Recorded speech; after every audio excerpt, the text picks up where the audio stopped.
Welcome back to Behind the Canvas, the official after show of Art Wars. I'm your host Numskull, and today we're going to be covering Art Wars Season 7, Episode 4.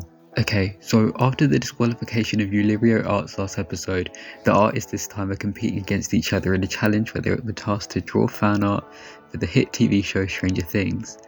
They can take inspiration from the show and create an illustration of their own OCs, or make a direct fan art. Cool, so now that's what we've been introduced, we can look at the really cool art that's been done for this episode.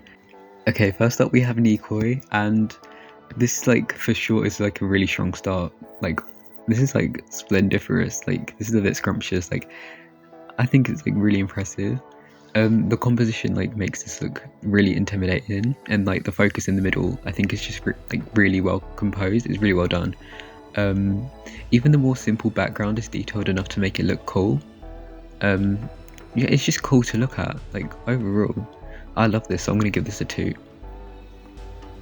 Okay, next we have Monique, and I know I say I love almost every piece, but I actually love this one so much. The skill is definitely showing. This is crazy impressive. Even the hand and the book in the foreground being slightly out of focus is such a cool attention to detail. Yeah, definitely getting a 2. Okay, and next we've got Thoughtless Sketches. Again, I think this is a very cool piece. I think it's very impressive. I feel it's very cool anytime someone manages to draw many, in this case 4 figures in one confined composition without making it look claustrophobic, and they've managed to do that, which is really cool. The line art and the colouring on this one are good as well, so yeah, overall a good piece. There's not really much more to say, so I give this a 2. Okay, and then after that we've got Glitch Nova. I think the last one, this suffers from being a bit too simple, especially in comparison to all the other competitors. No Shade I think is a bit messy, but in an unstylized way, with the unproportionate solid sketch line art, and even the background is very simple. It's almost hard to tell what the setting is supposed to be. I do think the concept of the drawing's decent though, but all things considered, I give this a boot. Okay, next up we have Hex Sketch, and straight off the bat I'm going to give this a boot.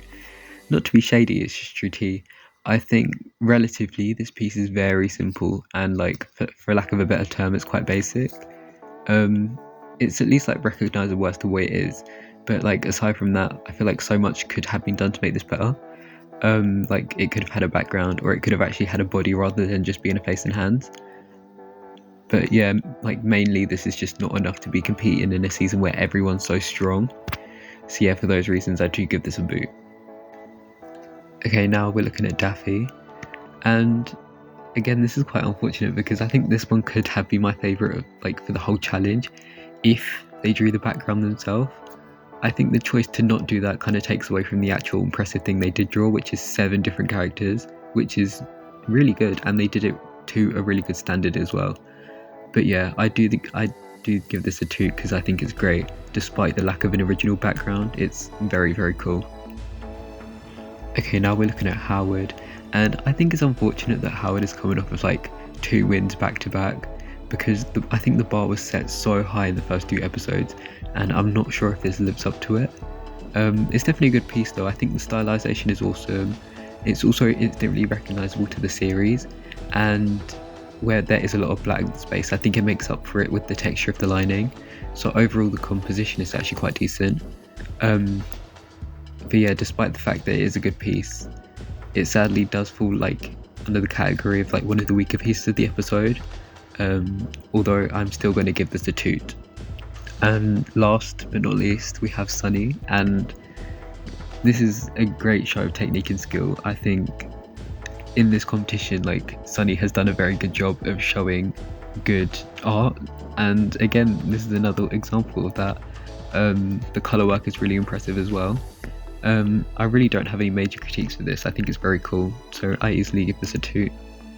But yeah, with all that out the way, I can reveal that my top 2 for this episode is Nikoi. This was a really good show in this episode, from everyone, but Nikoi I think just had my favourite piece. Cool, anyway, so let's look at the actual real results now, and our winner of episode 4 is Nikoi, and I think that's a well-deserved win, and it's their second win already in their 3rd episode competing, which, congrats to them. But I just think it's a testament to the talent of the artist this season. But yeah, behind Nikoi in terms of placements, Sunny and Monique both placed high, which I agree with. Again, they both delivered really solid pieces this episode. And then like behind them in the safe spaces are Dappy and Thoughtless. This does mean, however, that the bottom three consists of Howard, Hex, and Glitch. Although the artist being safe in the low placement is Howard. I don't think Howard did as bad as the other two, although I feel it was like more of a matter of everyone else doing better. But yeah, unfortunately this means that the bottom two, after both winning last episode's challenge in the team one, are Hex and Glitch. But I'm sure you've noticed that Milk and Catstack haven't been present this episode, as both have had to withdraw for different reasons. So yeah, they are no longer in the competition, and due to losing two artists already, this episode's bottom artists, so Hex and Glitch, have both been spared from elimination. And that is where we leave our artists this time. Thanks for watching this episode of Art Wars Behind the Canvas. Tune in next time. I've been your host, Corin. Bye for now.